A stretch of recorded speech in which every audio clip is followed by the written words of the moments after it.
if you need more memory, then I cannot say it as it's a good program because the number of steps, if it is more, then it requires more space. That as much as possible we have to avoid. Some rules, regulations, grammars, if you're not followed properly, then we used to call it as a syntax error. Dividing the large problem into subunit. If I want, I can divide that subunit into once again some more subunit. This technique can be called as modularity.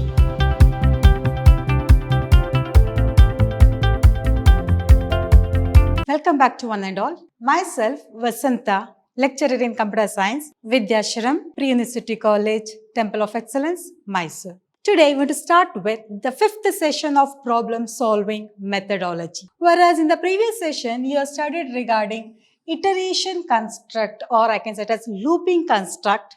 Under that, what do you mean by while loop construct? What is the another name for while loop construct? How exactly it will work? Then what do you mean by do while construct? Difference between while loop as well as do while loop. Then with that, you have studied regarding for construct, that is for loop. Whereas on today's class, you will come to know regarding the characteristics of a good program. If I want to write a good program, then which are the major characteristics? Then different types of errors, that is syntax error, semantic error, how exactly it will work, how to identify the types of error regarding that. With that, approaches to problem solving, that is top-down design, stepwise refinement, bottom-up design. With that, programming techniques, then what do you mean by modular programming? How exactly it will work? What are the advantages and disadvantages regarding that? You will come to know on today's session. Now, first we'll discuss on characteristics of a good program. If I want to write a program, then which are the major characteristics we require? When they come on characteristics, it must and should require less space in memory. Then I can say it is a good program. Because if you need more memory, then I cannot say it as it's a good program because the number of steps, if it is more, then it requires more space. That as much as possible we have to avoid. Then takes less time for execution. Less memory, then with that less time it has to require. Then allow any modification easily whenever we need. It means that if I want to make some changes, then only by making little bit changes in the program, whichever major changes I want, that I can able to perform here. It has to allow any modification. Then portability. What do you mean by this portability? A good program which runs on different types of machine with a minimum or no changes. That program has to work in all systems. Then only I can set as a portable. For example, some programs will work only on particular system only. If I want to run the same program in some other system, then I have to make more number of changes. Whereas if it is portable, that means the same code, if it is working all type of system, then I can say it as a portable. Then when they come on types of error, there are 4 types of error. The first one, syntax error, semantic error, logical error, as well as runtime error. There are 4 types: syntax, semantic, logical, as well as runtime error. Then what do you mean by this syntax error? Syntax is a set of rules. Set of rules and regulations which we have to follow. Rules which should be followed while creating the statement of the program. Some rules and regulations, some grammar we have to follow here. The grammatical mistake in the statement of the program or call it as syntax error. Some rules, regulations, grammars, if you're not followed properly, then we used to call it as a syntax error. Then, what do you mean by semantic error? Semantic error refers to the logic. Proper logic if I not followed. Proper rules and regulation if I not followed, then we used to call it as syntax error. But in semantic error, if you not followed proper logic, which should be follow while representing the solution. The wrong use of logic in the program is termed as a semantic error. Proper logic if I not used, then that type of errors can be called as semantic error. rules, regulations, grammatical mistake can be called as syntax error. But when we come on logical error, if the correct translation of algorithm cause the program to produce result, the error called as logical error. Whenever we used to write the algorithm as well as flowchart, if I not properly translated that in the programming language, then we used to call it as logical error. That is, if the correct translation of an algorithm cause the program to produce result, the error called as logical error. And the last one is runtime error. The error that are detected during the execution of the program is called as runtime error. These are the major 4 types of error: syntax, semantic, logic, runtime. Rules and regulations, grammar. Here, proper logic, whereas here, proper translation of the algorithm.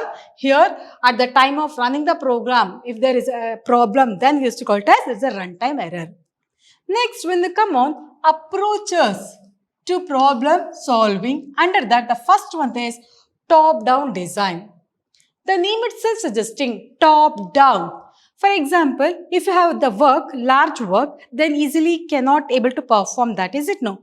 Then what we will do, we are going to divide that large program into small unit. For example, I want to arrange a marriage function. For a single person, it is very difficult to do all the work. Then what he will do, he will divide that work by sub-units. For example, one has to take care regarding stage decoration, one has to take care regarding food arrangement, one has to take care regarding the car distribution, like that. On that time, simultaneously all the works are going, then time consumption obviously reduces. In the format of teamwork, all the work will be performed. Easy to identify the mistake, easily we can correct that. Accuracy will be more. It means that in top-down design, we are dividing the large program into subunit and then we are solving. If the subunit is, once again, if it wants, then we can divide that into some other subunit. That is the name of top-down design. In top-down design involves dividing a problem into sub-problems and further dividing the sub-problem into smaller sub-problem that can be implemented as program statement. Dividing the large problem into subunit. If I want, I can divide that subunit into, once again, some more subunit. This technique can be called as modularity. And each sub-program can be called as modules here. Viewed as tree structure. In the format of tree structure, it will show. I will show with an example. Consider we have a main program. That main program is dividing into sub-programs. For example, B, C, D. Once again, this B is dividing into E, F and C divided into G, H and D can be divided as I, G. It means that any program I can able to divide into small unit and then once again that small unit can be divided into sub-modules here. It is nothing but top-down design. When they come on advantages, it imitates the tendency to solve a problem by outlining the broad concept first and then going into the problems. We are dividing that work into small unit and then we'll solve here. As we process the sub-program, development of the next level sub-program can be taken place parallelly. See here, I am dividing this B problem into sub-problem E and F and C, G and H. It means that simultaneously the sub-problem can be divided and simultaneously all the work can be performed here. And easy for the programmer. Here, who is the programmer? The one who writes a program. It is easy for the programmer to develop quickly and easily with the minimum number of errors. As much as possible, we can able to reduce the error. Easily, we can able to identify the mistake that can be corrected easily and easy to maintain. Time consumption is also very less and with that, easy to extend also. Teamwork can be performed. These are the major advantages of this top-down design. Next one, stepwise refinement. What do you mean by this stepwise refinement? It works in the same way as your top-down design only, but here the main thing, as much as possible, little sub-program here it will be divide until we're going to get the final result. It is the process of break down the problem at each stage to obtain computer solution called as stepwise refinement. Consider general, here input condition, body of the algorithm, output requirement. Once again the body of the algorithm, task 1, task 2, task 3, then once again task 1, whatever task 1 A, task 1 B, like that we can going to divide this problem into sub problem once again until the computer can able to understand as much as possible. We are going to get the final result. Till that we are dividing here. When we come on bottom up design, it is just opposite of your top down design. Whereas in top down design, the main program is dividing into sub program. Whereas in bottom up approach, here whatever result we have generated in the sub program, the result will go back to the main program once again. Already I told you one marriage function. On that function, in the top-down design, what happens? I am dividing that work into one has to take care regarding card distribution, one stage decoration, one has to take care regarding food arrangement. Whereas on the marriage function, what happens? Whatever sub-program have done, the same result has to be confirmed here. Is it? No, it means that the stage decoration committee, whatever the persons have, they have to arrange the stage, and food arrangement committee, whatever team they have to arrange the food. It means that at the time of marriage, all the program has to be executed. The result has to be generated to the main program now here. Whereas in bottom-up approach, it is the reverse of top-down design. Whatever result in the top-down we have, the result now we have to get to the main program here. The process starts with identifying the set of modules available or to be constructed. Here in top down, we are dividing the large problem into small unit. That is top down. Here, bottom up approach. Attempts is made to combine the low level modules, form a modules of high level. Then what do you mean by modules? The sub-problem, the sub-program can be called as modules. Problem or programs can be called as here modules. Learning a language and construct of building or some examples here. When they come on disadvantages here, assumption that lower level modules meet the requirement of the final project module. In reality, it is a rare situation. This is a major disadvantages. Next, when they come on programming techniques. When they come on programming technique, then unstructured, structured, like that, various types. When they come on programming techniques, the programming method in practice since the evolution of programs are unstructured programming. What do you mean by unstructured? In unstructured programming, which consists of only one main program, only one main program is there. On that, all the transaction will take place. All statements, commands, and data are inside that program only.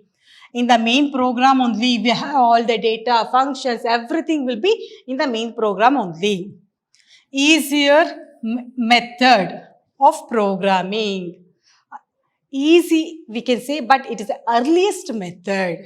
In the main program only, we are going to write all the statements, data, functions, everything in the only one program only. Here, when they come on disadvantages, if the program is lengthy, if it is more lengthy, complex, the same statement is need to be at a different location within the program. The sequence has to be copied here. For example, the same main program, once again, if they want the same statement, once again, they have to copy the same statement. It is very lengthy also. It leads to the technique of extract the statement, name it, use it, call it, and returns the same to its original location. Consider this is the main program. On this program, we have some statements. Statement 1, statement 2, like that. Once again, I want some statement 1, statement 2 after some time. Then the same thing, S1 and S2, we have to copy here. In the main program only, we have to write all the statements. It is very lengthy. Complexity will be more. And when we come on structured programming, the second one, under that is the method of programming by using the following codes structured to write a program. Some rules and regulations here we are following. First one, sequentially executed statement. One after the another, all the statement will execute. Conditional execution. By using if statement, if else if statement, we can able to write the program. Looping or iterations like for loop, while loop, do while loop, like that we can able to use here. And subroutines, functions we can able to write. We can use if statement, if else if statement, and with that here we can use while loop, for loop, subprogram, like that we can use. But this will not support when we have go to statement. Then what is the use of go to statement? Go to statement unconditionally jump from one part of the program to another part of the program. That it will not support. Then break or continue statement out of middle of the loop. Whereas break helps to come out from the loop here. Whereas continue helps to continue the statement again and again here. But here it will not support. Multiple exit point to a program, procedure and subroutines here. If you have multiple exit point, then also it will not support. Multiple entry point to a function, procedure and subroutines is also not possible here. If you have go to, it will not work. Break, continue, then multiple exit, multiple entry. If you have, then also here it will not support. Only the supporting thing is sequence, conditional, looping as well as subroutine. Now, next when you come on procedural programming. In procedural programming, the main program coordinates, calls to the procedure and handles over appropriate data as parameters. Consider we have main program, here procedure 1, procedure 2, procedure 3. From whichever part to whichever part, whichever direction we want, we can go. For example, I want to reach this particular position, then how we can able to reach? We will start from here, then we will move and then like this, or from this path, or whichever path I want, on that path I can able to move here. That is procedural programming here. And next when we come on main program coordinates with the different procedure here. See, the main program coordinate with the different procedure. It views as a sequence of procedure calls. Once the procedure is finished, execution of a statement resulting data is presented. After processing the result will be generated here. After that, the flow of control goes back to the location where the call was made. See, afterwards, after doing wherever it wants, there it can able to move here. Procedure is a subroutine which contains a series of executable statements. If you observe here, each procedure contains sequence of programs. After doing that program work, it can able to generate the result. Data and functions are different here. These are the major things when you come on this procedural programming. And next we will move on modular programming. What do you mean by modular? It is nothing but your top-down design only. Here, the process of splitting the lengthier and complex programs into number of subunits called as modularization. The large program here we are dividing to small unit and then we are solving. And programming with such an approaches is called as modular programming. And when they come on advantages, reusability is more here. What do you mean by reusability? Avoiding rewriting the same function every time we need it. Once we are written the statement, the same code can be copied here. We can able to reuse the code. No need to write the code once again here. Debugging is easier. Easily we can able to identify the mistake here. Easy to identify the error and correct the mistake here. Easily we can able to debug also.